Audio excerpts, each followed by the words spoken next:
ورحمة الله وبركاته. الحمد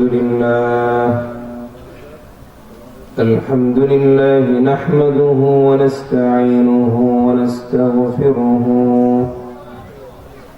ونؤمن به ونتوكل عليه ونعوذ بالله من شرور أنفسنا ومن سيئات أعمالنا من يهده الله فلا مضل له ومن يضلله فلا هادي له ونشهد أن لا إله إلا الله وحده لا شريك له ونشهد أن سيدنا ونبينا ومولانا محمدا عبده ورسوله الذي أرسله بالحق بشيرا ونذيرا وداعيا إلى الله بإذنه وسراجا منيرا فقد قال الله تبارك وتعالى في كلامه المجيد وفرقانه الحميد أعوذ بالله من الشيطان الرجيم بسم الله الرحمن الرحيم إن الذين كفروا وماتوا وهم كفار فلن يقبل من أحدهم ملء الأرض ذهبا ولو افتدى به أولئك لهم عذاب أليم وما لهم من ناصرين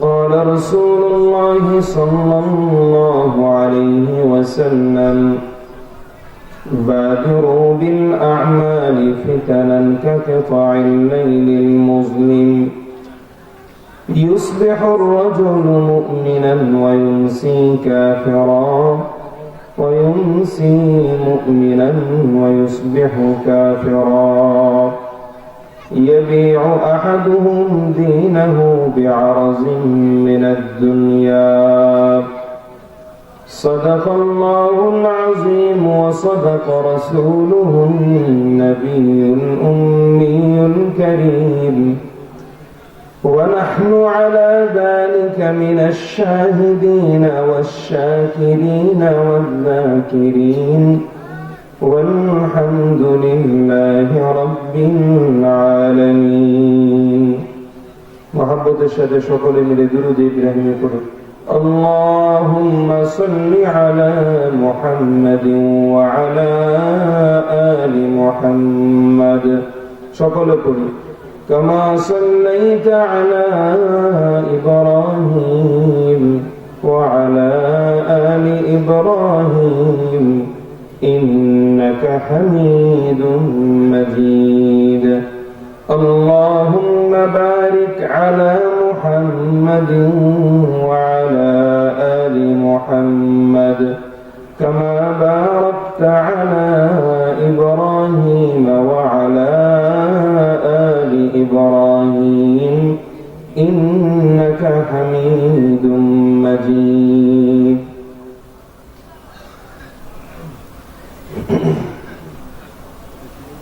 দক্ষিণ ফলিয়া কেন্দ্রীয় জামে মসজিদ কমিটির উদ্যোগে আয়োজিত তৃতীয় বার্ষিক তাফসীরুল কুরআন মাহফিলের সম্মানিত সভাপতি, বিশেষ অতিথিবৃন্দ, উপস্থিত হযরত উলামায়ে কেরাম, আমার সামনে উপবিষ্ট দিনদার, ইমানদার, মুত্তাকি, পরহেজগার ভাইরা, কলিজার টুকরা যুবক ভাইরা, স্নেহের ছোট ভাই বোনেরা, পর্দার আড়ালের মা বোনেরা, আমরা সকলে আল্লাহ পাক রব্বুল আলামিনের দরবারে শুকরিয়া আদায় করছি এমন একটি নেক মজলিসে নবীজি সাল্লাল্লাহু আলাইহি ওয়াসাল্লামের ঘোষণা অনুযায়ী দুনিয়ার বেহেশতের বাগানে কিছু সময়ের জন্য আল্লাহ পাক রব্বুল আলামিন আমাদেরকে মেহমান করে বসিয়েছেন। অন্তর অন্তঃস্থল থেকে শুকর আদায় করি, সকলেই করি আলহামদুলিল্লাহ। আমাদের পেছনে যে ভাইয়েরা আছে আমরাও পড়ি, সকলে পড়ি আলহামদুলিল্লাহ। প্রথমে একটা কথা বলে নেই, আমি কি বলবো সেটাও পুরোটা আমার নিয়ন্ত্রণে না। আল্লাহ পাক রব্বুল আলামিন যদি আমার মেধায়, আমার মস্তিষ্কে কিছু ভালো কথা ঢেলে দেন, আমার জবান দিয়ে কিছু হেদায়েতি কথা বের করেন, তবেই আমি কিছু কথা বলতে পারবো। এই জন্য আমি আপনাদের কাছে দোয়া চাচ্ছি, আমি নিজেও দোয়া করছি, আল্লাহ পাক রব্বুল আলামিন যেন এমন কিছু কথা জবান থেকে বের করে দেন যেই কথাগুলো আমি আপনার সকলের জন্য ফায়দা হবে। আল্লাহ পাক রব্বুল আলামিন কবুল করেন, বলেন আমিন। একটা বিষয় হচ্ছে, বয়ানের মধ্যে শ্রোতাদের অবস্থার প্রভাব বক্তার উপর প্রবল ভাবে পড়ে। শ্রোতারা যদি মনোযোগী অবস্থায় থাকে, জমে বসে থাকে, তাহলে বক্তা কথা বলতে পারে, আল্লাহ পাকের পক্ষ থেকে সাহায্য আসে। শ্রোতার আগ্রহের উপর ভিত্তি করে বক্তা কথা বলতে পারে। এই জন্য আপনাদের নিকট প্রথম অনুরোধ, মানে লম্বা না করে ছোট্ট করে বললাম আর কি, যে প্রত্যেকের সামনের খালি জায়গাগুলো পূরণ করে বসে ইনশাআল্লাহ। আমি আমার সামনে যতটুক জায়গা খালি পাবো প্রত্যেকে নিজের জায়গাটা পূরণ করে বসে। একটু উঠি, প্রয়োজনে সকলে একটু উঠি, সকলে উঠি, একটু কষ্ট করি। এই যে ভাই আপনার সামনে জায়গা খালি দেখাচ্ছে, আপনিও উঠে যান ইনশাআল্লাহ, আল্লাহ বরকত দিবেন ইনশাআল্লাহ। দিনই কাজে যত সামনে থাকা যায় ইনশাআল্লাহ এতই বরকত। আল্লাহ তৌফিক দান করেন। যে ভাইরা আগে আসছেন আল্লাহ প্রত্যেকের দিলের নেক মাকসাদ পূরণ করে দেন, সকলে বলে আল্লাহুম্মা আমিন।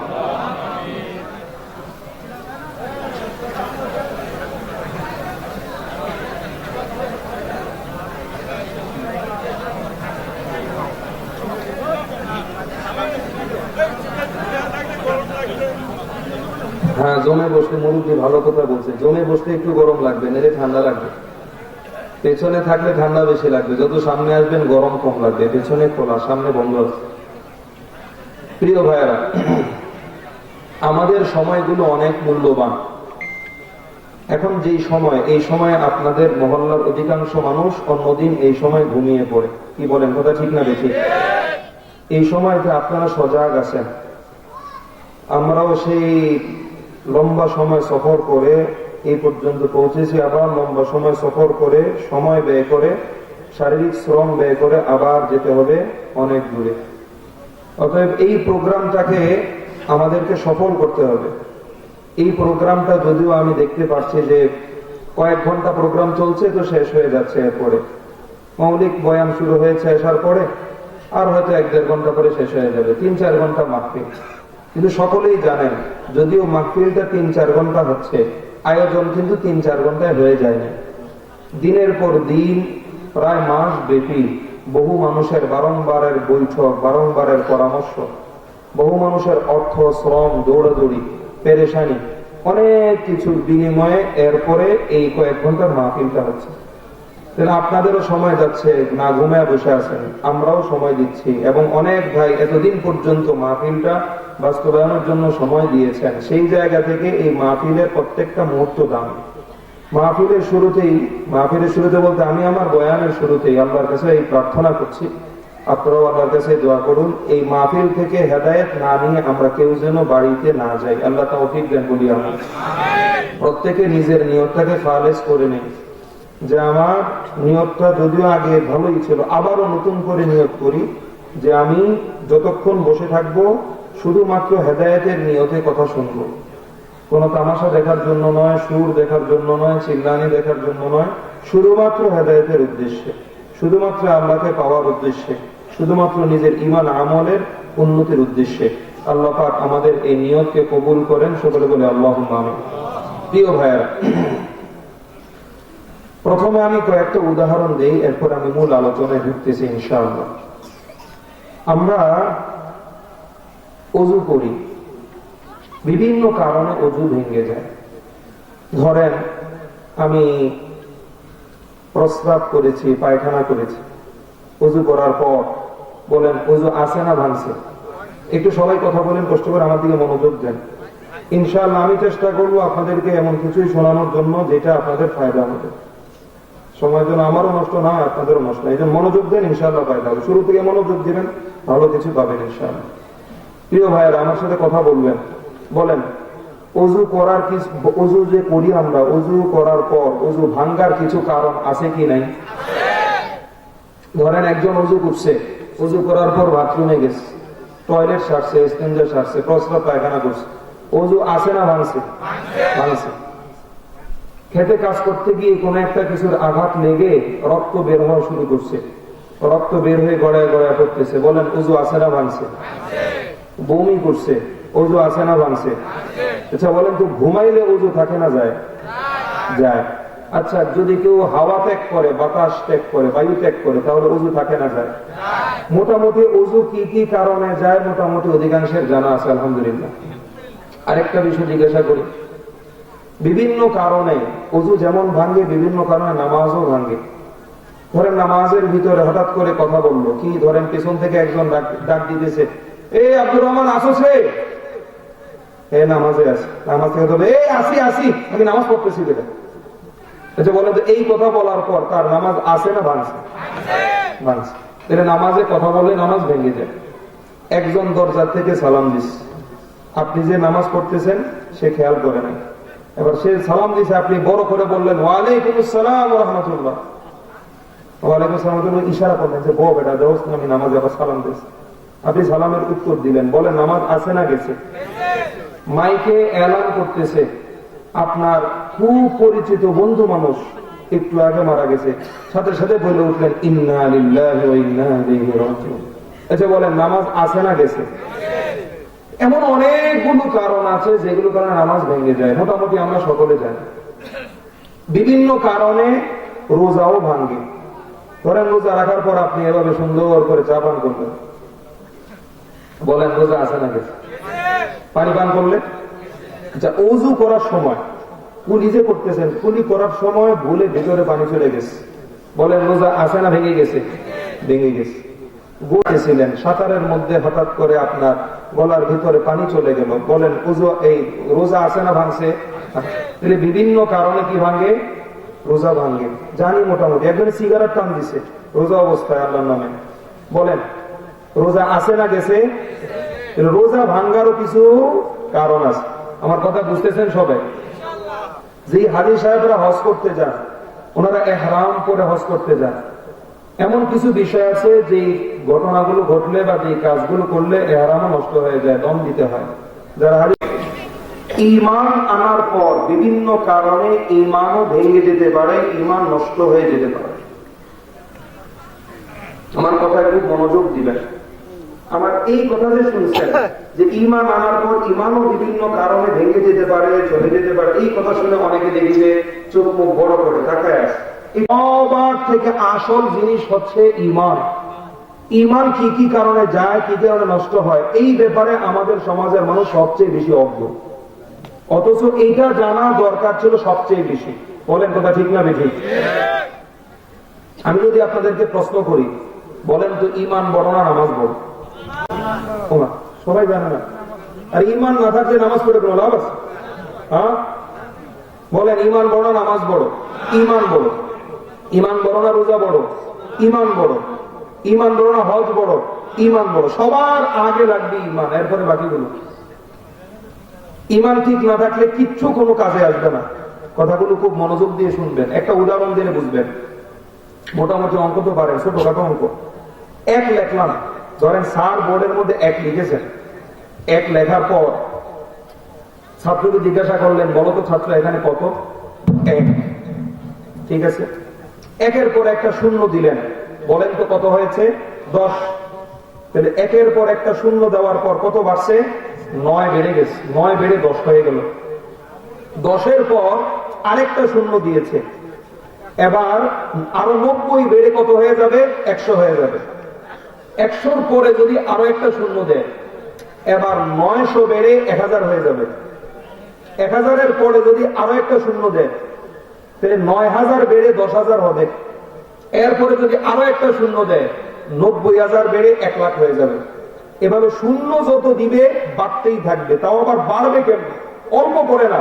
প্রথম বাড়ছে 9, এরপরে বাড়ছে 90, এরপরে বাড়ছে 900, এরপরে বাড়ছে 9,000, এরপরে বাড়ছে 90,000, এরপরে বাড়াইলে আরো বাড়তেই থাকবে। দ্রুত গতিতে বাড়তেছে শূন্যের মাধ্যমে। এখন ছাত্র স্যারকে বলতেছে, স্যার প্রথমে যে 1 লেখলেন এই 1টা তো বেকার। কি কারণে? 1-এর মান ছিল মাত্র 1। আপনি প্রথম যে শূন্যটা বসাইছেন শূন্যের কারণে প্রথমেই 1 হয়ে গেল 10, মানে 9 বেড়ে গেল, তার মানে শূন্যের মান এখানে 9। এরপরের যে শূন্য দিলেন ওই শূন্যের মান হয়ে গেল 90, এরপরের শূন্যের মান হয়ে গেল 900, এরপরের শূন্যের মান হয়ে গেল 9,000, এরপরের শূন্যের মান হয়ে গেল 90,000। স্যার তাহলে শূন্যই তো ভালো, প্রথম শূন্য বসাইতেই 9 হয়ে গেল, 9 বেড়ে গেল। এভাবে শূন্য যত বসাই এতই তো লাভ। একটা কোন কাজে রাখছেন? একমাত্র তো 1, এটাকে কাটা দিয়ে দেন, বাকি শূন্যগুলো থাক। এবার অঙ্ক বুঝে থাকলে আপনারা বলেন, স্যার যদি এই ছাত্রর কথা অনুযায়ী 1 কেটে দিয়ে শূন্যগুলো বহাল রাখে, এবার বলেন তো কত থাকবে? কিছু থাকবে? এই 1 এটা হচ্ছে ঈমান, ওই শূন্যগুলো হচ্ছে নামাজ, রোজা, হজ, যাকাত, অন্য সকল ইবাদত। খুব খেয়াল করবেন, এই 1 হচ্ছে ঈমান। ঈমান ঠিক থাকার পর নামাজ, রোজা, হজ, যাকাত সব কাজে লাগবে। ঈমান যদি ঠিক না থাকে নামাজ, রোজা, হজ, যাকাত কিছুই কোনো কাজে লাগবে না। শুধুই তাই নয়, কথাটা খুব বুঝবেন। ধরেন একজন মানুষের হায়াত 70 বছর হায়াত পেয়েছে, 70 বছর এখন বয়স তার। 15 বছর বয়স থেকে সে সব ইবাদত করা শুরু করে দিয়েছে। তাহলে 70 বছর বয়স পর্যন্ত কত বছর ইবাদত করলো? 55 বছর ইবাদত করেছে। 15 বছর বয়স থেকে ইবাদত শুরু করেছে। 55 বছরে হাজার হাজার ওয়াক্ত নামাজ পড়েছে, কোনদিন নামাজ ছাড়ে নাই। 55 বছরে 55 বার হজ করেছে। 55 বছরে প্রত্যেক বছর যাকাত আদায় করেছে। 55 বছরে প্রত্যেক বছর রমজান মাসে রোজা ঠিক মতো রেখেছে।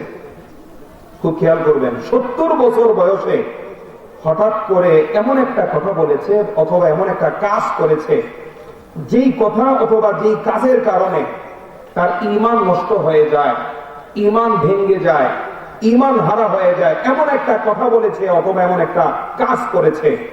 কিতাবের মধ্যে মাসআলা পরিষ্কার, সে যে সেই 55 বছর পর্যন্ত, তার 15 নম্বর বছর বয়স থেকে 70 বছর বয়স পর্যন্ত এই 55 বছরে যে 55 বার হজ করেছে, এই 55 বছরে যে হাজার হাজার ওয়াক্ত নামাজ পড়েছে, এই 55 বছরে যে শত শত হাজার হাজার রোজা রেখেছে, মুহূর্তেই তার জীবনের সমস্ত ইবাদতের সওয়াব নিমিষেই ছাই হয়ে যায়, মাটি হয়ে যায়, শেষ হয়ে যায়, পানি হয়ে যায়, বাতাস হয়ে যায়, আর সামান্যতম নেকি তার আমলনামায় বাকি থাকে না। এই অবস্থায় সে যদি মারা যায়, তার আমলনামায় একটা নেকি সে দেখতে পাবে না। এই অবস্থায় যদি সে মারা যায়, কবরে গিয়ে মুনকার নকিরের সুয়ালের জবাব দিতে পারবে না।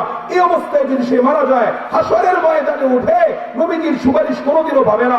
এই অবস্থায় যদি সে মারা যায়, চিরস্থায়ী জাহান্নাম তার ঠিকানা হয়ে যায়। জোরে বলেন নাউজুবিল্লাহ। এবার খেয়াল করেন, কেউ যদি ওযু ভঙ্গের কারণ না জানে, কোন কারণে ওযু ভাঙ্গে কোন কারণে ভাঙ্গে না, ধরেন রক্ত বের হলে ওযু ভাঙ্গে, এটা তার জানা নাই, তো জীবনে 2-4 বার এমন ঘটনা ঘটবে যে ওযু করার পর রক্ত বের হয়েছে, এরপরও আবার নামাজ পড়ে ফেলছে ওযু না করে। এটার ফলে তার জীবনে 2-4 ওয়াক্ত নামাজ বরবাদ হবে। অথবা নামাজে কথা বললে যে নামাজ ভাঙ্গে এটা জানে না, এই কারণে সে নামাজে মাঝে মধ্যে কথা বলে। এমন ঘটনা হয়তো তার জীবনে নইলে 10-15 বার নইলে 100 বারই ঘটবে। এই কারণে তার জীবনে হয়তো 100 ওয়াক্ত নামাজ বাদ যাবে। কথার কথা, সিগারেট টানলে যে রোজা ভাঙ্গে এটা জানে না, মাঝে মধ্যে সিগারেট খাইছে রোজা রেখা, তাহলে মাঝে মধ্যে তার রোজাগুলো নষ্ট হয়েছে। যতই হয়েছে না কেন, একদিন না একদিন তার ঈমানের কারণে সে কোথায় যাবে? এই গুনাহগুলোর সাজা ভোগ করে জান্নাতে যাবে। কিন্তু যদি তার ঈমান ভেঙে যায়, ঈমান হারা হয়ে যায়, বেঈমান হয়ে যায়, বেঈমান হয়ে মারা যায়, এবার বলেন তো তার জীবনের সমস্ত নামাজ, রোজা, ইবাদত, এমনকি যদি সারা বিশ্বে 5000 মসজিদও নির্মাণ করে, এমন যদি সারা বিশ্বের সমস্ত আলেমদেরকে সে হাদিয়াও দেয়, এমন যদি সে প্রত্যেক নিজের এলাকার মানুষকে প্রত্যেক বছর 5,000 মানুষকে খাওয়ায়, আরো কিছু যদি করে, এবার বলেন তো সে যদি ইমান হারা হয়ে মারা যায়, তার ঠিকানা জান্নাত নাকি জাহান্নাম? আরো জোরে বলেন জান্নাত। ইমান কি কি কারণে যায় এগুলো আমাদের জানা দরকার আছে না নাই? পরিষ্কার ভাবে জানা দরকার, খুব ভালোভাবে বুঝবেন কি কি কারণে ইমান যায়। এটা আমাদের সবার আগে সবচেয়ে ভালো করে জানা দরকার, অথচ আমরা এটা সবচেয়ে কম জানি। যেটা জানা দরকার বেশি, এটা জানি কম। আমাদের এলাকায় ঝগড়া কি নিয়ে? এই নিয়ে, ওই নিয়ে, ওই হাত উড়ে রুকুর আগে হাত উঠাবে কি উঠাবে না, আমিন জোরে বলবে না আস্তে বলবে, এই সমস্ত জিনিস নিয়ে ঝগড়া করে। বিভিন্ন জায়গায় এই সমস্ত জিনিস নিয়ে ঝগড়া করে। ভাই তুমি যে এই জিনিস নিয়ে ঝগড়া করো, তোমার ফরজ কামের খবর নাই, মানুষ সুদ খোর পাচ্ছে, ওইটা নিয়ে তোমার মাথা ব্যথা নাই। যে লোকটা মসজিদে আসে না এবং তো নামাজ পড়ে না, তারা নিয়ে তোমার মাথা ব্যথা নাই। যে লোকটা মসজিদে আসছে, ওই নিয়ে তোমার মাথা ব্যথা শুরু হয়ে গেছে। আরে বেনামাজিরে নামাজি বানাও, যে নামাজি তার পিছনে ঘুরে ভাই এমনি না হেমনে, এমনি না এমনি, তো মসজিদে আসিলাম না তাই তো ভালো ছিলাম। কি কথা ঠিক না? ঠিক। মসজিদে আসলে এত দল, অত দল, এই গ্রুপ সেই গ্রুপ, এমনি করবে সামনে করবে, কিসের গ্রুপি, কিসের গ্রুপি? আল্লাহ আমাদেরকে বুঝার তৌফিক দান করেন, বলেন আমিন।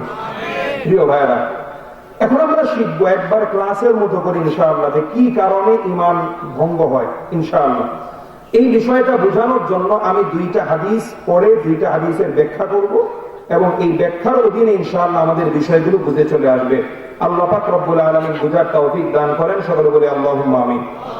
প্রিয় ভাইরা আমার, তিরমিজি শরীফের 2195 নম্বর হাদিস, আল্লাহর হাবিব সাল্লাল্লাহু আলাইহি ওয়াসাল্লাম বলেন, বাদিরু বিল আ'মালি ফিতানান কাকিতা'il লাইলিল মুসলিম ইউসবিহু আর-রাজুলু মুমিনান ওয়া ইউমসি কাফিরা ওয়া ইউমসি মুমিনান ওয়া ইউসবিহু কাফিরা ইয়াবি'ু আহাদুহুম দীনাহু বি'আরযিন মিনাদ দুনিয়া।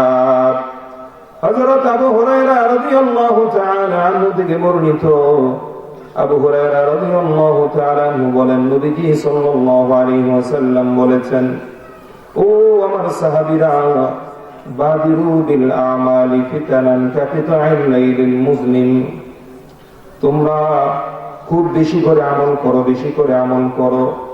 অন্ধকার রাতের মতো ফিতনা আসার আগে আগে, ফিতনার যুগ আসার আগে আগে, ফিতনার যুগের ফিতনা কতটা মারাত্মক হবে, কতটা ভয়াবহ হবে। আল্লাহর হাবিব সাল্লাল্লাহু আলাইহি ওয়াসাল্লাম বলেন, ইউসবিহুর রাজুলু মুমিনান ওয়া ইউমসি কাফিরা, সকাল বেলায় যেই লোকটা মুমিন ছিল বিকাল বেলায় কাফির হয়ে যাবে। ওয়া ইউমসি মুমিনান ওয়া ইউসবিহু কাফিরা, বিকাল বেলায় যেই লোকটা মুমিন ছিল সকাল বেলায় কাফির হয়ে যাবে। ইয়াবিউ আহাদুহুম দীনাহু বি'আরযিন মিনাদ দুনিয়া, দুনিয়ার মানুষেরা তাদের একজনের ঈমান বিক্রি করে দেবে দুনিয়ার সম্পদের বিনিময়ে, পদের বিনিময়ে, দুনিয়ার চাকরির বিনিময়ে, দুনিয়ার নেতৃত্বের লোভে লোকেরা তাদের ঈমান গুলো বিক্রি করে দিবে। জোরে বলেন নাউজুবিল্লাহ। এই হাদিসের মধ্যে আমাদের 2টা পয়েন্ট নিতে হবে, পরে আরেকটা হাদিস বলবো, ওই হাদিস থেকে আরেকটা পয়েন্ট নিব, মোট 3টা পয়েন্ট। কথাগুলো মুখস্থ রাখতে হবে ইনশাআল্লাহ। বলেন এই হাদিস থেকে কয়টা পয়েন্ট নিতে হবে বলেছি? 2টা পয়েন্ট। কোন 2টা? নাম্বার দিয়ে মুখস্থ করবেন। 1 নাম্বার পয়েন্ট, সকাল বেলার মুমিন বিকাল বেলার কাফির, বিকাল বেলার মুমিন সকাল বেলায় কাফির। মানে সকালে বিকালে সমানে দলে দলে লোক কি হতে থাকবে? কাফির হতে থাকবে, ঈমান হারা হতে থাকবে, বেঈমান হতে থাকবে। জোরে বলেন নাউজুবিল্লাহ। 1 নাম্বার পয়েন্ট, সকাল বেলার মুমিন বিকাল বেলার কাফির, বিকাল বেলার মুমিন সকাল বেলার কাফির, অর্থাৎ সকাল বিকাল হর হামেশা দলে দলে লোক বেঈমান হতে থাকবে। জোরে বলেন নাউজুবিল্লাহ। 2 নাম্বার পয়েন্ট, ইয়াবিউ আহাদুহুম দীনাহু বি'আরযিন মিনাদ দুনিয়া, তাদের এক একজন তাদের ঈমানকে বিক্রি করে দেবে দুনিয়ার সামান্য সম্পদের লোভে। জোরে বলেন নাউজুবিল্লাহ। 2 নাম্বার পয়েন্ট মনে রাখবেন। 3 নাম্বার পয়েন্ট, আরেক হাদিসে নবীজি সাল্লাল্লাহু আলাইহি ওয়াসাল্লাম বলেন, ইয়াতি আলান নাসি জামান, তিরমিজি শরীফের 2260 নম্বর হাদিস। কি বলেন নবীজি? এমন একটা সময় আসবে, আল কাবিজু আলা দীনিহি কাল কাবিজি আলাল জামরি, যে সময়ের মধ্যে ঈমানের উপর অটল থাকা কেমন কঠিন হবে, নবীজি সাল্লাল্লাহু আলাইহি ওয়াসাল্লাম বলেন, জ্বলন্ত কয়লা হাতের মধ্যে রাখা যেমন কঠিন, শেষ জমানায় ঈমানের উপর অটল থাকা ততখানি কঠিন হয়ে পড়বে। 3 নম্বর পয়েন্ট, এই কথাটা মনে রাখবেন। কি বলেছেন নবীজি? শেষ জমানায় ঈমানের উপর অটল থাকা কেমন কঠিন হবে? জ্বলন্ত কয়লা হাতের মধ্যে রাখা যেমন কঠিন। জ্বলন্ত কয়লা হাতের মধ্যে রাখা কেমন কঠিন একটু বুঝেন। দেখেন, সাধারণ আগুন যেটা, মোমবাতির আগুন হোক বা আপনার গ্যাসের চুলার আগুন হোক, ওই আগুনের উপর কিন্তু হাত 1-2 সেকেন্ড রাখা যায়। কেউ মোমবাতির আগুনের উপর আঙ্গুলে মনমন করা যায় না, অথবা সামান্য একটু সময় হাত রাখা যায় না, সামান্য একটু হাত রাখা যায়, এমন লড়াচড়া করা যায়। এটা হলো মোমবাতির আগুনের পাওয়ার বা চুলার আগুনের পাওয়ার। কিন্তু আপনার আগুনের পাওয়ার, কয়লার আগুনের পাওয়ার কেমন? আপনার দোকানে, কামারের দোকানে যে দা, বটি, কাঁচি এগুলো বানায়, কামারের দোকানে দেখবেন সেখানে যে কয়লাগুলো একদম উত্তপ্ত হয়ে লাল টকটকে হয়ে থাকে, ওই কয়লাটা আপনি 1 সেকেন্ডের জন্য হাতে রাখতে পারবেন না। আগুনের উপর, সাধারণ আগুনের উপর আঙুল একটু একটু এমন নাড়াচড়া করা যায়, কিন্তু কয়লাটা, জ্বলন্ত কয়লা, লাল টকটক কয়লা যেটা, এটা দেখবেন হাতের মধ্যে 1 মুহূর্ত রাখা যায় না। হাতের মধ্যে নেওয়া মাত্রই দেখবেন হাতের মধ্যে দাগ পড়ে গেছে, ফুস পড়ে গেছে। কি বলেন কথা, ঠিক না বেঠিক? সাধারণ আগুন থেকেও তাপ বেশি থাকে কিসের মধ্যে? কয়লার মধ্যে।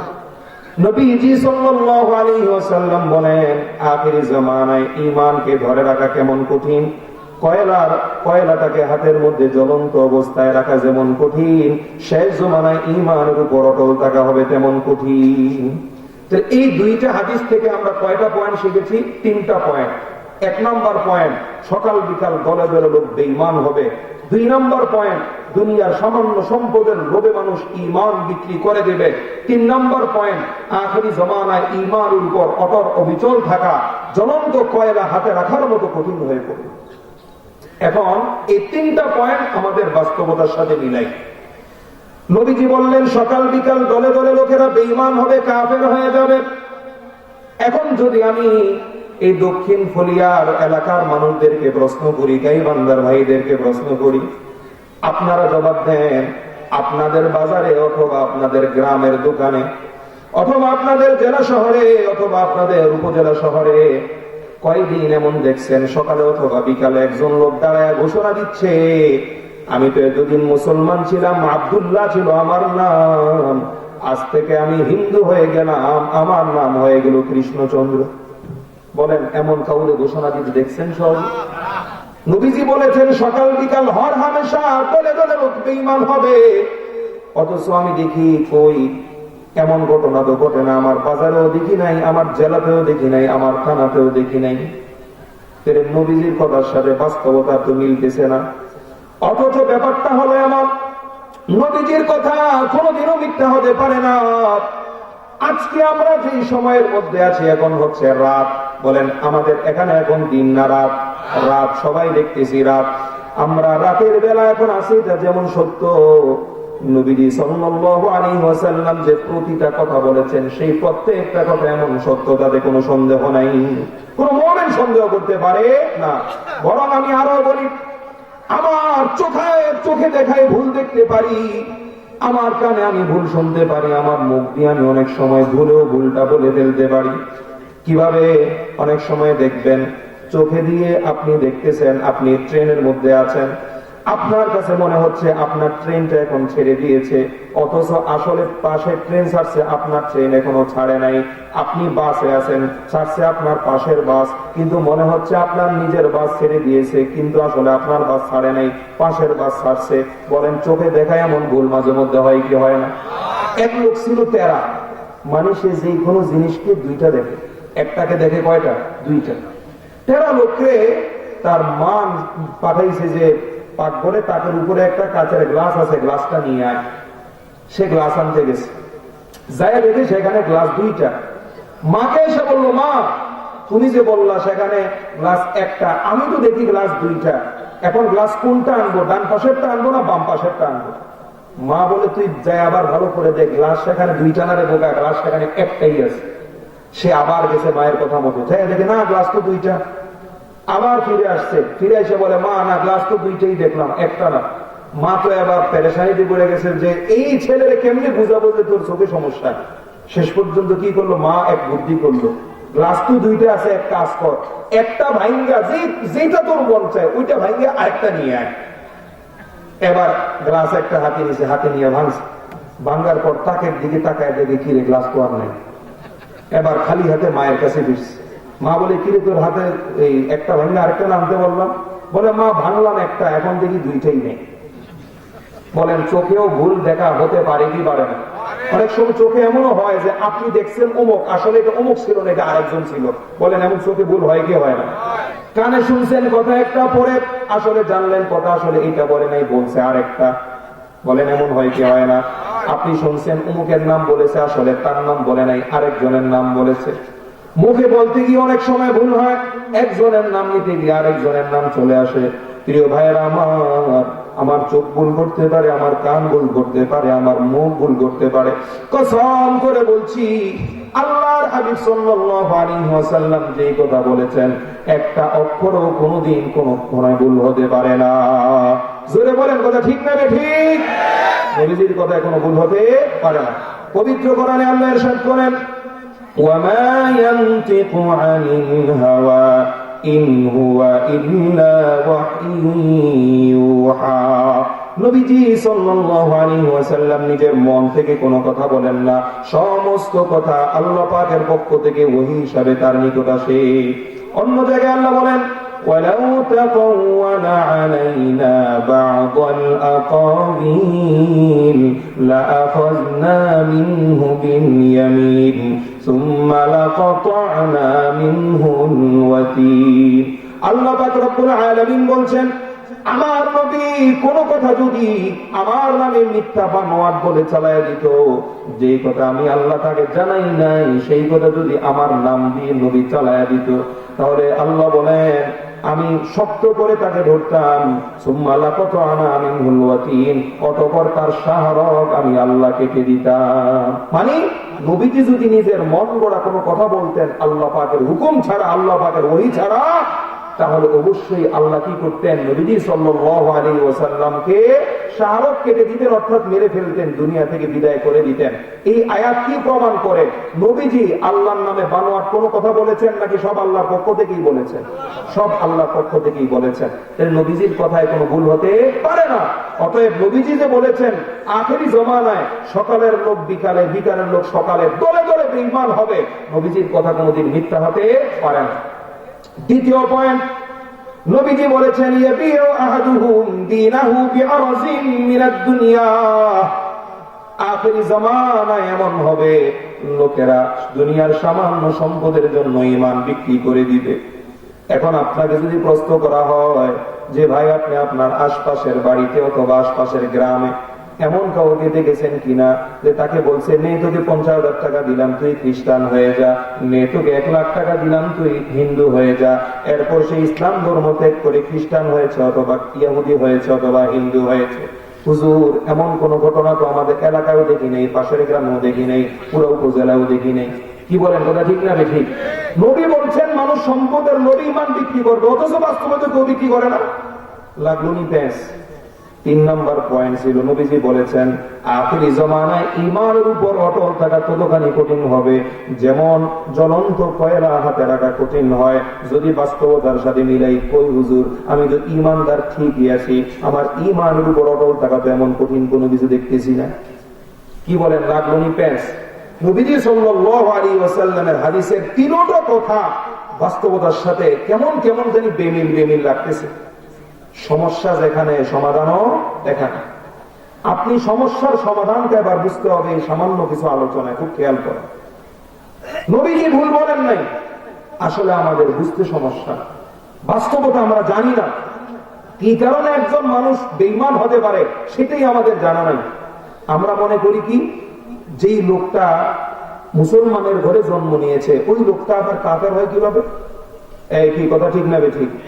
আচ্ছা আমি আপনাদেরকে প্রশ্ন করি, নূহ নবী, নূহ আলাইহিস সালাম, তার একজন ছেলে বেঈমান অবস্থায় মারা গিয়েছিল কেনান নামে, মনে জানেন কিনা ঘটনা আপনারা? আল্লাহু আকবার। হযরত নূহ আলাইহিস সালামের প্লাবন যখন হয়েছে, ওনার একজন ছেলের নাম কেনান। এই কেনানের ব্যাপারে নূহ আলাইহিস সালাম আল্লাহর কাছে দোয়া করলেন, আল্লাহ আপনি তো বলেছেন আমার আহাল, আমার পরিবারের লোকদেরকে আপনি বাঁচায় দিবেন, মুমিনদেরকে আপনি বাঁচায় দিবেন। তো আমার এই যে পরিবার, এই পরিবার অর্থাৎ আমার ছেলে কেনান, ওকেও আপনি বাঁচায় দেন। আল্লাহ পাক জবাব দিলেন, ইন্নাহু লাইসা মিন আহলি, নূহ সে তোমার পরিবারভুক্ত নয়। যে কাফের সে একজন নবীর পরিবারের সদস্য হতে পারে না। অতএব কেনান তোমার পরিবারভুক্ত নয়, কেননা সে কাফের। তাহলে একজন নূহ আলাইহিস সালামের মতো একজন নবী রাসূলের ঘরে কাফের জন্ম নিয়েছে কি নেয় নাই? কথা খেয়াল করবেন। যদি মুসলমানের ঘরে জন্ম নিলেই মুসলমান হয়ে যাইতো, তাহলে নূহ আলাইহিস সালামের ঘরে কেনান জন্ম নিয়ে তারপরও সে কেন মুসলমান হতে পারলো না? আবার অনেকে ভাববে যে হুজুর মুসলমান নামে তার নাম আব্দুল্লাহ, আব্দুর রহমান, কত সুন্দর নাম। হাদিসের মধ্যে আসে আব্দুল্লাহ নাম দুনিয়াতে সর্বশ্রেষ্ঠ, আব্দুর রহমান নাম দুনিয়াতে সর্বশ্রেষ্ঠ। নবীজি বলেছেন। হুজুর তার নাম আব্দুল্লাহ, সে আবার কাফের হয় কেমনে? তার নাম আব্দুল্লাহ, সে আবার এই বেঈমান হয় কিভাবে? সে তো কত সুন্দর মুসলমানের নামে নাম, শ্রেষ্ঠ নাম।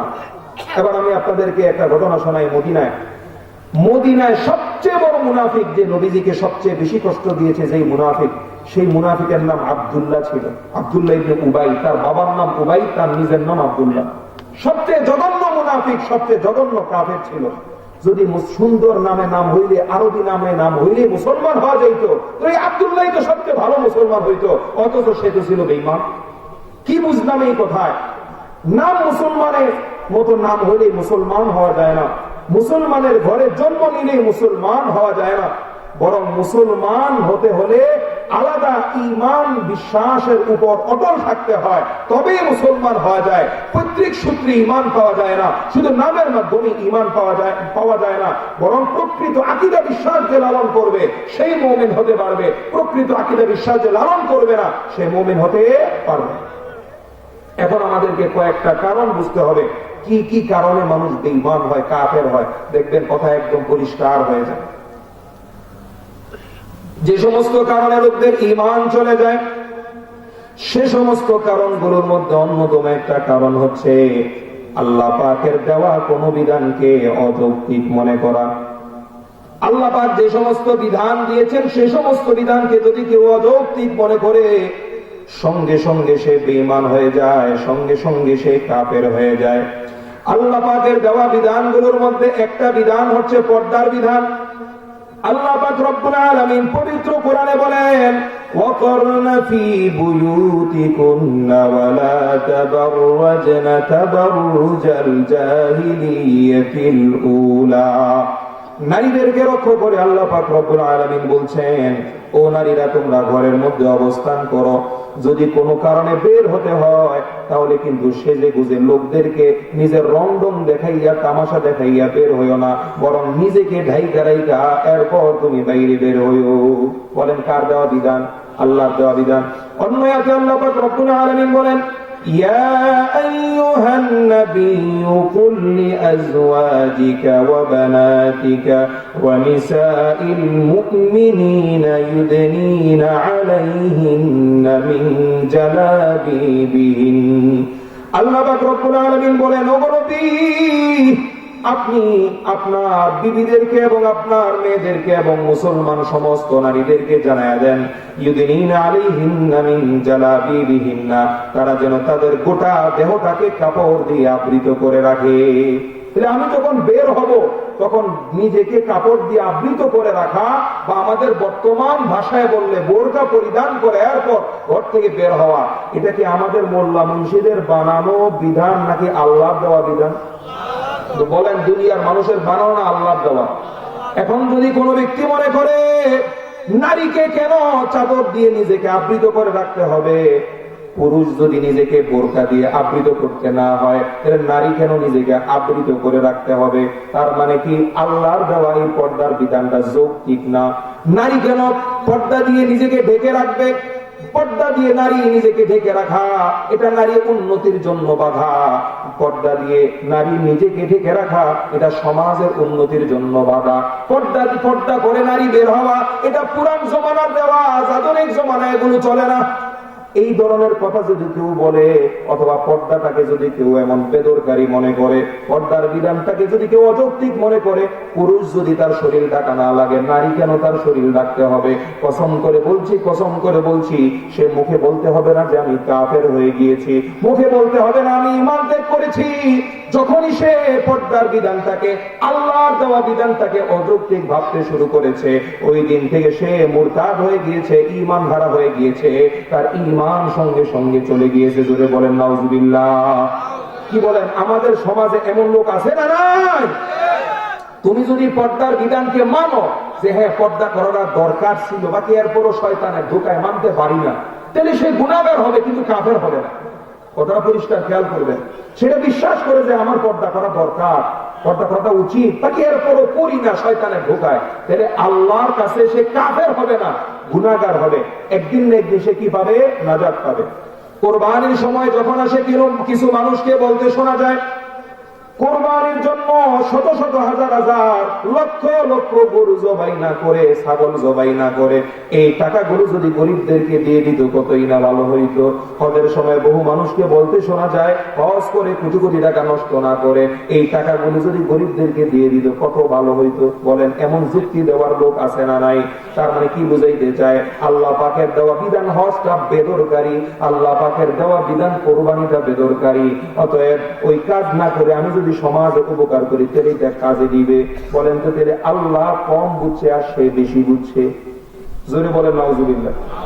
ঈমান থাকবে না যাবে? সে কি ঘোষণা দিতে হবে যে আমি কাফের হয়ে গেছি? আমরা মনে করি কি জানেন, সে কাফের হতে হলে ঘোষণা দিতে হয় যে আমি কাফের হয়েছি। আসলে আদৌ ব্যাপারটা কোনোদিনও এমন নয়। কাফের হওয়ার জন্য কোনোদিনও ঘোষণা দেওয়ার প্রয়োজন পড়ে না।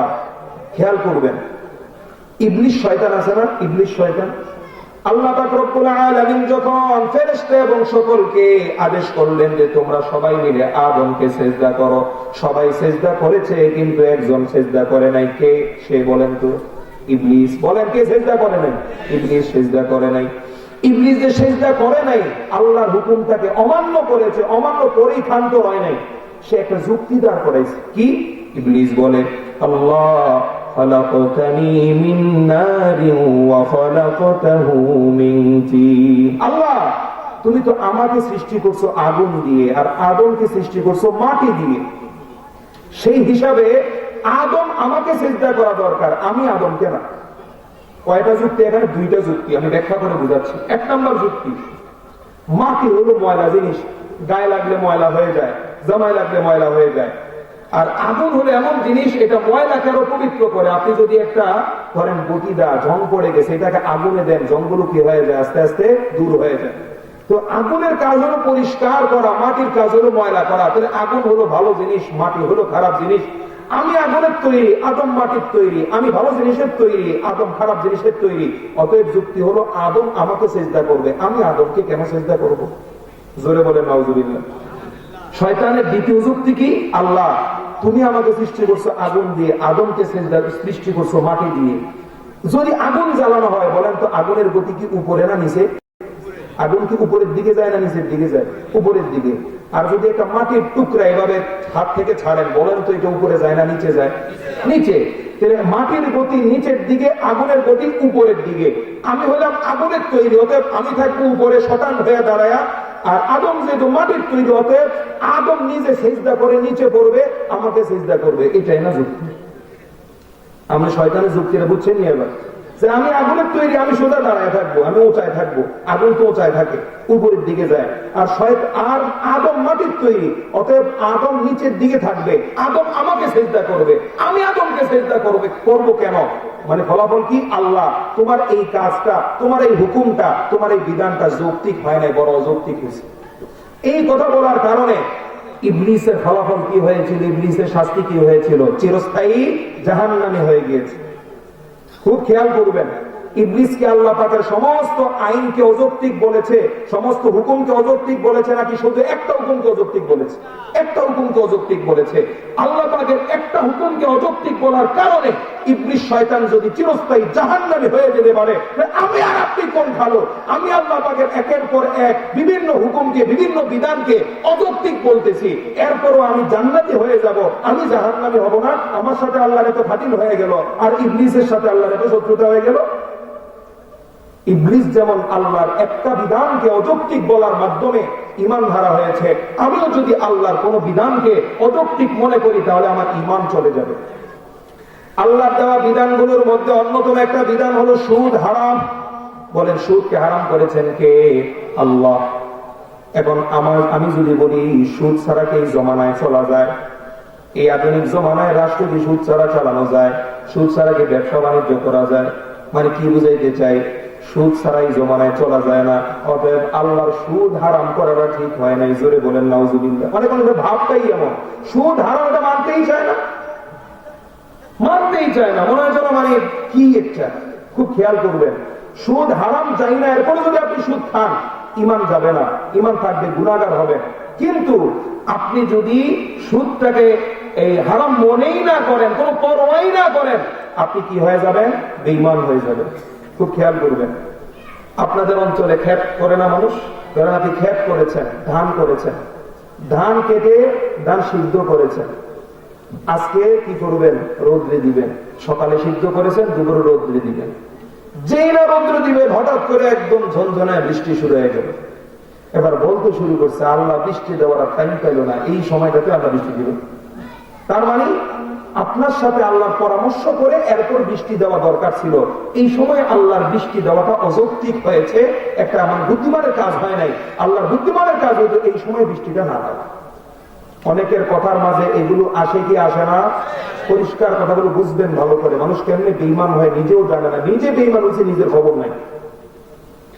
নিজের সন্তান হয়েছে একজন, 5 বছর বয়সে প্রথম সন্তানটা দুনিয়া থেকে বিদায় নিয়ে গেছে। পরের আরেকজন ছেলে সন্তান হয়েছে, ছেলে সন্তানটা আবার 2 বছর বয়সে পানিতে ডুবে মারা গেছে। এবার বলতে শুরু করলো আল্লাহ কি খালি আমার খোলা করেই দেখে, এলাকার আর কোন খোলারে কি দেখে না? আমি নামাজ পড়ি, মসজিদে দান সৎকার করি, তারপরও আল্লাহ খালি আমারই খালি বিপদ দেয়, আর কেউ বুঝি দেখে না। জোরে বলেন নাউজুবিল্লাহ। তার মানে আল্লাহর ফায়সালার উপর, আল্লাহর সিদ্ধান্তের উপর, আল্লাহর হুকুমের উপর সে নারাজ, অসন্তুষ্ট। আল্লাহর কাজটাকে অযৌক্তিক বলে দাবি করতেছে যে আমি নামাজি, এরপরও আমার ছেলে মারা যায়, আর অমুক বেনামাজি, সুদখোর, ফাসিক, ফুজ্জার, অথচ তার ছেলে তো মারা যায় না। তার মানে আল্লাহর কাজটা যৌক্তিক হয় নাই, বড় অযৌক্তিক হয়েছে। এই আপনাদের সমাজ এমন বলে কি বলে না? খেয়াল করবেন, পাশের দোকানের লোক নামাজ পড়ে না, আমি নামাজ পড়ি, ওই বেনামাজি লোকের দোকানে কাস্টমারের অভাব নাই, আর আমি নামাজি মানুষ, আমার দোকানে কাস্টমার নাই। এবার বলে আল্লাহ খালি হের দোকানে কাস্টমার পাঠায়, হে একটা অক্ত নামাজও পড়ে না, আর আমার দোকানে কোনো কি নাই, কাস্টমার নাই, দূর, নামাজ পড়ে জীবনে কোনো লাভ নাই, নামাজটা একবারে খাও। কি এমন বলে কি বলে না? যে লোক নিজে খেত করেছে, নামাজি মানুষ, 5 ওয়াক্ত নামাজও পড়ে আবার খেত করছে, পাশের লোক বেনামাজি সুদ খায়, ওই বেনামাজি সুদখোরের ক্ষেতের মধ্যে ফসল ভালো হয়েছে, আর আমি নামাজি মানুষ হালাল খাই, আমার ক্ষেতের মধ্যে ফসল খারাপ হয়েছে। এবার বলতে শুরু করে আল্লাহ সুদখোরের জমিনের মধ্যে ফসল বেশি দিল, আর আমার জমিনে ফসল কম দিল। ওই সুদ খাইতাম, নামাজ না পড়তাম, এটাই ভালো ছিল। এই কথাগুলো কি মানুষ বলে কি বলে না? নিজের খেয়ালে হোক বা বেখেয়ালে হোক, ইচ্ছায় হোক বা অনিচ্ছায় হোক, ইচ্ছা করে বলুক, যেমনি বলুক, বলে কি বলে না? আপনারা যদি এতক্ষণের কথা বুঝে থাকেন তাহলে বলেন তো, মানুষ এই কথাগুলো বলার মাধ্যমে মুসলমান থাকে নাকি কাফির হয়ে যায়? জোরে বলেন, মুসলমান থাকে না কাফির হয়ে যায়? খুব খেয়াল করেন, ঈমান এই সমস্ত কারণে ভঙ্গ হয়ে যায়। আল্লাহর কোন বিষয়কে আপনি যদি অযৌক্তিক মনে করেন, সঙ্গে সঙ্গে ঈমান চলে যাবে। ঈমান ভঙ্গের দ্বিতীয় আরেকটা কারণ বলি, খুব খেয়াল করে শুনবেন। আল্লাহ পাক রব্বুল আলামিন মানব জাতির হেদায়েতের জন্য যত বিধান দিয়েছেন, মানব জাতির কল্যাণের জন্য যত আইন দিয়েছেন, ওই আইনগুলো নবীজির জমানায় যেমন পারফেক্ট ছিল, এই সময়ও পারফেক্ট, কিয়ামত পর্যন্ত সব সময়ের জন্য পারফেক্ট। জোরে বলেন কথা ঠিক না ঠিক? 2-1টা উদাহরণ দিলে কথা ভালো বুঝবেন। আল্লাহ পাকের দেওয়া বিধানগুলোর মধ্যে অন্যতম একটা বিধান, والسارق والسارقة فاقطعوا أيديهما জাযাআন বিমা কাসাবা নাকালাম মিনাল্লাহ। আল্লাহ পাক রব্বুল আলামিন বলেন, চোর সে পুরুষ হোক অথবা মহিলা হোক, তাদের হাত কেটে দাও। নাকালাম মিনাল্লাহ, আল্লাহ পাকের পক্ষ থেকে এটা শাস্তি। চোরের হাত কাটার বিধান, বলেন না কার দেওয়া বিধান? জোরে বলেন কার দেওয়া বিধান? আচ্ছা বলেন তো, চোরের হাত কাটার এই বিধানটা শুধু ওই জমানার জন্য পারফেক্ট ছিল, এই জমানার জন্য পারফেক্ট না? খুব খেয়াল করেন, কোন ব্যক্তি যদি মনে করে আল্লাহর এই হাত কাটার বিধানটা দেওয়া উচিত হয় না, একটা মানুষ একবার চুরি করলো আর তার হাতটা কেটে দিল, তার হাতটা যদি কেটে দেয় সারা জীবন লোকটা কেমনে চলবো? আর এটা কত বর্বর আইন, কত বর্বরতা, কত জঘন্য আইন। কেউ যদি আল্লাহ এই আইনটাকে জঘন্য মনে করে, বর্বর মনে করে, মানবতাহীন মনে করে, তাহলে মনে রাখবেন ওই লোকটা এই মনে করা মাত্রই সঙ্গে সঙ্গে সে বেঈমান হয়ে যায়। আমাদের দেশে একটা প্রবাদ আছে, মায়ের থেকে মাসির দরদ ভালো না। খুব খেয়াল করবেন, মায়ের থেকে মাসির বেশি দরদ হওয়াটা কি না ভালো না। বান্দা আল্লাহ, বান্দার হাতের প্রতি মায়াও সবচেয়ে বেশি আল্লাহ। হাত কাটলে ভালো হবে নাকি না কাটলে ভালো হবে, সবচেয়ে ভালো জানেন কে? জোরে বলেন, সবচেয়ে ভালো জানেন কে? আল্লাহ। আর সেই জায়গায় আমি বলতেছি যে চোর এই হাত কাটার, চোরের হাত কাটার বিধানটা একটা মানবতা বিরোধী কাজ, মানবতাহীন কাজ, অমানবিক কাজ। আপনি যদি আল্লাহর এই আইনটাকে অমানবিক মনেও করেন, কথা বলা লাগবে না, মনে করার সঙ্গে সঙ্গে কাফির হয়ে যাবেন। খেয়াল করবেন কথা। আরেকটা বিধান, আরেকটা উদাহরণ দিই। কোরআনে আল্লাহ বলেন, আয-যানিয়াতু ওয়াজ-যানি ফাজলিদু কুল্লা ওয়াহিদিন মিনহুমা মিআতা জালদা। আল্লাহ পাক রব্বুল আলামিন বলেন, জিনাকারী নারী অথবা জিনাকারী পুরুষ তারা যদি অবিবাহিত হয় তাহলে তাদেরকে 100টা করে বেত লাগাও। বলেন কয়টা বেত? 100। এখন বিয়ে করে নাই, এর আগে কিসে লিপ্ত হয়েছে? বেবিচারে লিপ্ত হয়েছে। আল্লাহ কি বিধান দিয়েছেন? প্রত্যেকটারে 100টা করে বেতের বাড়ি লাগাও। এটা কার দেওয়া আইন? আল্লাহর দেওয়া আইন। এরপরে এই বেতের বাড়িটা আবার গোপনে দিলে হবে না, আল্লাহ বলেছেন প্রকাশ্যে। وَلْيَشْهَدْ عَذَابَهُمَا طَائِفَةٌ مِّنَ الْمُؤْمِنِينَ। 100 বেত সবার সামনে, এমন মাঠের মধ্যে সবাই সামনে লাগায়। কার বিধান? আল্লাহর বিধান। এরপরে আল্লাহ আবার বলতেছেন, وَلَا تَأْخُذْكُمْ بِهِمَا رَأْفَةٌ فِي دِينِ اللَّهِ إِن كُنتُمْ تُؤْمِنُونَ بِاللَّهِ وَالْيَوْمِ الْآخِرِ। আল্লাহ তো জানেন বান্দাদের দিলের অবস্থা। আল্লাহ কয়, এই 100 বেত লাগানোর ক্ষেত্রে মনের মধ্যে যাতে আবার দয়া মায়া তৈরি হয়ে না যায়, খুব খেয়াল রাখবেন। আল্লাহ বলতেছেন যে দয়া যেন ভিতরে না আসে। আল্লাহর বিধান, তুমি যদি মুমিন হয়ে থাকো 100 বেত লাগাও, কোনো দয়া করা যাবে না। বলেন এই বিধানটা কার দেওয়া বিধান? তাহলে শাস্তি যেটা হবে প্রকাশ্য হবে, গোপনে না। যেমন কেসাস, ধরেন একজন আরেকজনকে হত্যা করছে, এই কিছুদিন আগে হয়েছে আফগানিস্তানে। আপনার এক লোক একই ফ্যামিলির 13 জনকে হত্যা করছে। কতজনকে? 13 জনকে হত্যা করছে। এই হত্যাকারী খুনি লোকটাকে পরে আফগান সরকার জনসম্মুখে বিশাল এক মাঠের মধ্যে হাজার হাজার মানুষের উপস্থিতিতে তাকে ফায়ার করে তাকে মেরে ফেলছে। এবার তো আপনার বিশ্বের বিভিন্ন মানবাধিকার সংস্থা একদম তেলে বেগুনে গরম হয়ে গেছে, যে এটা তো মানবাধিকার বিহীন কাজ, মানবাধিকার লঙ্ঘন হয়েছে, একটা লোককে প্রকাশ্যে গুলি করে ফেলছে। আসলে দুনিয়া কেমনে চালাইতে হয় মানুষ বেশি বুঝে না, আল্লাহ ভালো বুঝে। কসম করে বলি, প্রকাশ্যে যদি চোরের হাত কাটা হইতো এমন 2-4টা, প্রকাশ্যে যদি জিনাকারদেরকে প্রকাশ্যে 100টা করে বেত লাগানো হইতো, প্রকাশ্যে যদি খুনিদেরকে সবার সামনে মৃত্যুদণ্ড কার্যকর করা হইতো, দেশে আর কোন চোর ডাকাত বাটপার লম্পট তৎসব থাকতো না। এটাই বাস্তব। আমাদের দেশের অবস্থা কি? মামলা হয়েছে 30 বছর আগে, 30 বছর পর্যন্ত মামলা করায়, 30 বছর পরে প্রমাণিত হয়েছে যে সে নির্দোষ। তার 30 বছরের জীবন তুমি ফিরিয়ে দাও। আবার এই যে মামলা বছরের পর বছর চলতে থাকে। আপনার কিছুদিন আগে মাগুরাতে, কিছুদিন বলতে বছর তো প্রায় হয়ে গেল, এক মেয়ে 7-8 বছর বয়সে তার নিজের বোনের বাড়িতে গিয়ে ধর্ষণ হয়েছিল, সারা দেশে আলোচিত হয়েছিল, ওটা মনে আছে কিনা? তখন সরকার বলেছিল যে আমরা অল্প সময়ের মধ্যে এই ফাঁসি কার্যকর করব। আজও তো কার্যকর হয় নাই, আজও কার্যকর হয় নাই। যাই হোক, ইসলামের বিধান হচ্ছে দ্রুত কার্যকর করতে হবে, তাড়াতাড়ি করতে হবে, সবার সামনে করতে হবে, তাহলে এটা ভালো হবে। এখন আমি আপনাদেরকে যেটা বলতে চাই, ওই বিধান যদি আমি কার্যকর করতে না পারি, এটার কারণে আমি কাফের হব না। কিন্তু আল্লাহর দেওয়া এই বিধানটাকে যদি আমি মনে করি এগুলো পুরান জমানার বিধান, এই জমানায় এগুলো চলে না, এই জমানায় এগুলো খায় না, এটা যদি আমি বলি, এর সঙ্গে সঙ্গে আমি কি হয়ে যাব? বেঈমান হয়ে যাব, কাফের হয়ে যাব। এটাকে যদি আমি মনে করি যে এটা অমানবিক, সঙ্গে সঙ্গে আমি কাফের হয়ে যাব। খুব খেয়াল করবেন কথাগুলো। আল্লাহর দেওয়া আইনগুলো কেমন ভাবে মানতে হবে, আমি একটা এই আয়াত বললে আপনারা পরিষ্কার বুঝবেন। আগে একটা ঘটনা বলি, ওই ঘটনার প্রেক্ষিতে আয়াতটা নাযিল হয়েছে। কি? নবীজি সাল্লাল্লাহু আলাইহি ওয়াসাল্লামের জমানায় একজন মুসলমান আর একজন ইহুদি, দুইজনের মাঝে একটা সম্পদ নিয়ে ঝগড়া লাগছে। মুসলমান বলতেও নাম কস্তে মুসলমান, উপরে দিয়ে মুসলমান, ভিতরে দিয়ে মুনাফিক। খেয়াল করবেন কথাটা।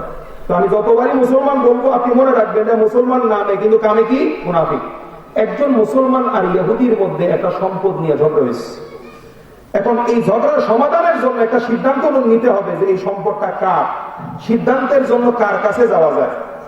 ইহুদি নিজেই প্রস্তাব দিল, কোথাও যাওয়া লাগবো না, তমুক নবী মুহাম্মদ সাল্লাল্লাহু আলাইহি ওয়াসাল্লাম, তমুক নবী মুহাম্মদের কাছেই যাব, অন্য কোথাও যাওয়া লাগবে না। তো মুসলমান নিজে নবীজির কাছে যাইতে রাজি না। মুসলমান নিজে হে কি বলে, না আমি কাব বিন আশরাফের কাছে যাব। জোরে বলেন নাউজুবিল্লাহ। সে মুসলমান, সে নবীজির কাছে যাইতে রাজি না, কারণ সেখানে গেলে যে ইনসাফের ফয়সালা হবে, সে নবীজির কাছে যাইতে রাজি না। যাই হোক, শেষ পর্যন্ত ইহুদির কথা তো এখানে যৌক্তিক, তোমার নবীর কাছে আমি যাইতে রাজি, তুমি যাইতে রাজি হবা না কেন? শেষ পর্যন্ত দুজনে মিলে গেল নবীজির কাছে। ইহুদি এবং মুসলমান দুজনে নবীজির কাছে বিচার দিল যে হুজুর, এই জমি নিয়ে এভাবে এভাবে ঝগড়া, বা এই সম্পদটা নিয়ে এভাবে ঝগড়া, আপনি একটু দয়া করে বিচার করে দেন।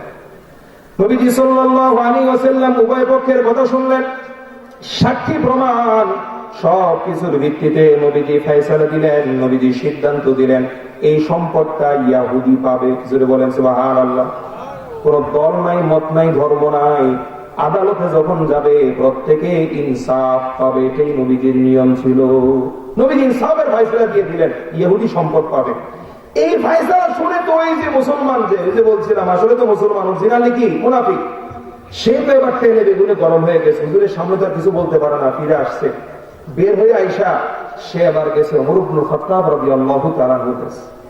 ওমর ইবনে খাত্তাব রাদিয়াল্লাহু তাআলা আনহুকে গিয়ে বলল, ওমর শোনো, আমি আর একজন ইহুদি বিচার নিয়ে নবীজির কাছে গেলাম, দেখো নবীজি কি একটা বিচার করলো। নবীজি বিচারের মধ্যে আমার পক্ষে রায় না দিয়ে, আমি একজন মুসলমান, আমার পক্ষে রায় না দিয়ে ইহুদির পক্ষে রায় দিয়েছি। নবীজির ব্যাপারে অভিযোগ। ওমর বললো, তাই কি অভিযোগ?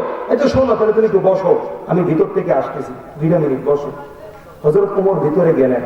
ভিতর থেকে আসার সময় জিনিস একটা লয়েছে, কি বলেন তো? তরবারি। বলেন কি নিয়ে আসছে? তরবারি। এসে নগদেই খালাস গলার মধ্যে লাগাই দিয়েছে, নগদেই শরীর থেকে মাথা আলাদা। ওমর এই আক্রমণ করার সময়, আঘাতটা করার সময় একটা কথাই বলছে, নবীজির ফয়সালার পর আমি ওমরের কাছে যেই ব্যক্তি বিচার নিয়ে আসে, আমি ওমরের কাছে আবার ফয়সালার জন্য আসে, তার ফয়সালা হলো এই তরবারি। জোরে বলেন সুবহানাল্লাহ। হাত্তা ইউহাক্কিমুকা ফীমা শাজারা বাইনাহুম সুম্মা লা ইয়াজিদু ফী আনফুসিহিম হারাজান মিম্মা কাযাইতা ওয়া ইউসাল্লিমু তাসলিমা। আল্লাহ পাক রব্বুল আলামিন সঙ্গে সঙ্গে আয়াত নাযিল করে জানায়া দিলেন, ও আমার হাবিব, আপনার রবের শপথ, মানে আল্লাহর নিজের শপথ নিজে করতেছেন। আল্লাহ পাক শপথ করে বলতেছেন, ওই সমস্ত লোকেরা মুমিন হতে পারবে না যতক্ষণ না তারা নবীজির দেওয়া সিদ্ধান্ত, আপনি নবীর দেওয়া সিদ্ধান্তকে নির্দ্বিধায় মেনে নিতে না পারবে, কোন সন্দেহ ছাড়া, সংকোচ ছাড়া মেনে নিতে না পারবে, ততক্ষণ পর্যন্ত তারা কোনোদিনও মুমিন হতে পারবে না। জোরে বলেন সুবহানাল্লাহ। অতএব ফলাফল কি দাঁড়ালো? ওই যে মুমিন নামীয় মুনাফিক, সে নবীজি সাল্লাল্লাহু আলাইহি ওয়াসাল্লাম ফয়সালাকে অমান্য করেছে, এটার প্রতি সন্দেহ পোষণ করেছে, অতএব সে বেঈমান হয়ে গিয়েছে। এই জন্য ওমর তাকে হত্যা করাটা বেইনসাফি হয় নাই, ওমর তাকে হত্যা করাটা ইনসাফ হয়েছে। জোরে বলেন আল্লাহু আকবার। কি বোঝা গেল? আল্লাহ কোন বিধান দেওয়ার পর আমরা সেখানে অন্য কোনো কথা বলার অধিকার রাখি না। এতক্ষণে যেই কথাগুলো বললাম, খুব খেয়াল করেন, আমি কথা শেষ করে দিচ্ছি, কষ্ট হচ্ছে বেশি আপনাদের, এখনই আমি শেষের দিকে চলে আসতেছি। যেই কয়েকটা কারণ বললাম, আরো অনেক কারণ আছে, অনেক কারণ আছে, সবগুলো বলে মজলিসে শেষ করা যাবে না। আচ্ছা বলেন তো, এই যে কয়েকটা বিধান বললাম, ওই বিধানগুলোকে এই জমানার জন্য অনুপযুক্ত মনে করে এখন তেমন একটা চলে না, এখন আধুনিক জমানা, এমন মানুষ দুনিয়াতে আসে না। আচ্ছা একটা কথা বলেন তো, নবীজি নিজে রাষ্ট্র চালাইছেন কি চালান নাই? খোলাফায়ে রাশিদিন আবু বকর, ওমর, উসমান, আলী, ওনারা রাষ্ট্র চালাইছেন কি চালান নাই? রাদিয়াল্লাহু তাআলা আনহুম আজমাইন। আচ্ছা বলেন তো, ওনারা কি নিজের মন গড়া রাষ্ট্র চালাইছেন না আল্লাহর দেওয়া আইন অনুযায়ী রাষ্ট্র চালাইছেন? এখন যদি কেউ মনে করে এই জমানার জন্য নবীজির দেওয়া যে খেলাফতের রাষ্ট্র ব্যবস্থা, এই জমানা এটা উপযুক্ত না, এখন গণতন্ত্রেরটাই বেশি উপযুক্ত, এটা যদি কেউ মনে করে, সঙ্গে সঙ্গে সে বেঈমান হয়ে যাবে। খেয়াল রাখতে হবে, নবীজির দেওয়া রাষ্ট্র ব্যবস্থা, নবীজির দেওয়া সমাজ ব্যবস্থা, নবীজির দেওয়া পারিবারিক জীবনের ব্যবস্থা, নবীজির দেওয়া অর্থনৈতিক ব্যবস্থা, নবীজির দেওয়া সমস্ত বিধান ওই জমানার জন্য শ্রেষ্ঠ ছিল, বর্তমান জমানার জন্য শ্রেষ্ঠ, কিয়ামত পর্যন্ত সর্বকালে নবীর দেওয়া সমস্ত বিধান শ্রেষ্ঠ। জোরে বলেন ঠিক না বেঠিক? সব সময়ের জন্য এগুলো সেরা। কেউ যদি মনে করে অন্য কোন মতাদর্শ, গণতন্ত্র বলেন, সমাজতন্ত্র বলেন, পুঁজিবাদ বলেন, সেকুলারিজম বলেন, যত মতবাদ বলেন, অন্য কোন মতবাদকে কেউ যদি মনে করে নবীজির মতো, নবীজির সময়ে খেলাফতের যেমন এই জমানার জন্য এটা তেমন, ওই জমানায় ওটা উপযুক্ত ছিল আর এই জমানায় হলো এটা উপযুক্ত, এটা যদি কেউ মনে করে, সঙ্গে সঙ্গে সে বেঈমান হয়ে যাবে। আমাদের দেশে দলে দলে শিক্ষিত লোক এমন আছে যারা মনে করে নবীজির দেওয়া রাষ্ট্র ব্যবস্থা এই জমানায় চলে না, এই আধুনিক জমানায় চলে না, এই ডিজিটাল জমানায় চলে না, এবং মনে করার মানুষ আমাদের দেশে বা বর্তমান বিশ্বে আছে না নাই? এতক্ষণের কথা বুঝে থাকলে বলেন, এই লোকটা এমন বিশ্বাস করলে মুমিন থাকে নাকি কাফির হয়ে যায়? জোরে বলেন, মুমিন থাকে নাকি কাফির হয়ে যায়? আগের কথার দিকে আবার ফিরে আসি, বলেন কাফের হওয়ার জন্য কি ঘোষণা দিতে হয়? কাফের হওয়ার জন্য নিজের নাম পাল্টাইতে হয়? কাফের হওয়ার জন্য এনআইডি কার্ডের মধ্যে যে নিজের ধর্ম ইসলাম দিয়ে রাখছে এটাকে পাল্টাইতে হয় না। নিজের অসংখ্য কথার মাধ্যমে, নিজের বিভিন্ন কাজের মাধ্যমে, নিজের বিভিন্ন বিশ্বাসের মাধ্যমে মানুষ দলে দলে বেঈমান হয়ে যায়, অথচ সে জানে না যে সে ঈমান হারা হয়ে গিয়েছে। জোরে বলেন কথা ঠিক না ঠিক? শেষে আমার উপর একটা প্রশ্ন আসবে, এবার জটিল প্রশ্ন। যে ওই ঢাকার থেকে হুজুর আসছিল, হুজুর এসে কি করছে? আমাদের দেশের সবাইকে কাফের বানায় দিয়ে গেছে। এই পরের দিন এটা কোয়া করবে, এই এমন লোক আছে না? না বলবো যে আমাদের এলাকার সবাই ছিল হুজুরের কথায় কাফের, আমাদের দেশের লোক সব কাফের।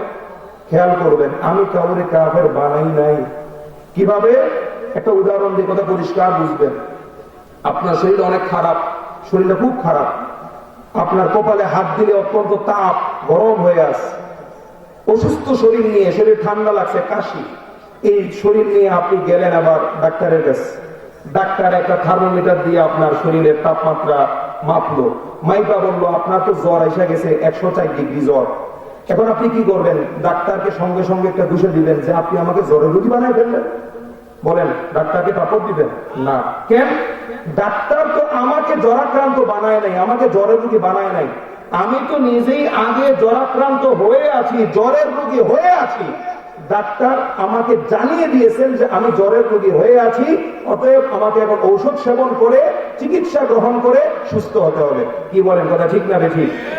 ঠিক তেমনি ভাবে আমি আবার এতক্ষণের বক্তব্যের মাধ্যমে কোন মুসলমানকে কাফের বানাই নাই, কিন্তু অনেক মানুষ না জানার কারণে ঈমান কি করলে যায় আর কি করলে আসে, এই জ্ঞান না থাকার কারণে দলে দলে কাফের হয়ে যায়, দলে দলে ঈমান হারা হয়ে যায়, চিরস্থায়ী জাহান্নামী হয়ে যায়, চিরস্থায়ী নিজের জান্নাতের যে নিয়ামত এটা থেকে সে বঞ্চিত হয়ে যায়। সে বলতেও পারে না যে সে ঈমান হারা হয়ে গিয়েছে।